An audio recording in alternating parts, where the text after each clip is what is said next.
So these are my disclosures, nothing that's relevant to compartment syndrome or open fractures.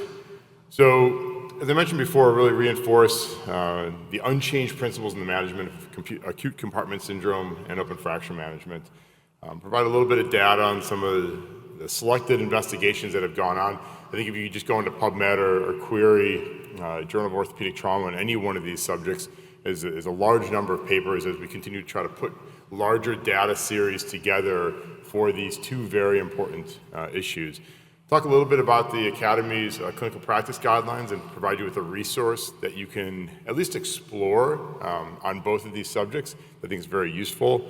And then provide this evidence and guideline, have this evidence guide what you're doing on a day-to-day basis. Really, if you're taking care of the acutely injured patient, you're going to see this.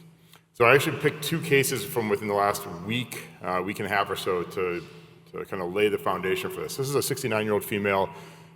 She was in her church parking lot. She hit the gas instead of the brake and went into a barrier. She had a prolonged extrication from her car because the front side of her car was crumpled in.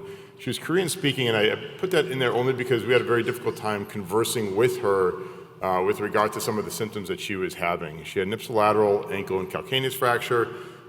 She had bumped her head, and so she was in the ICU for a closed head bleed. She remained in the ICU overnight, but was very difficult to converse with. Nursing was having a challenge. And interestingly enough, outside of the one time that our resident went to see her kind of early in the morning, there was really no calls out to orthopedics about the amount of discomfort that she was in. But when we saw her on morning rounds, she was pretty uncomfortable, and the resident, about an hour or so before we rounded, had actually measured her compartments because they were having a difficult time.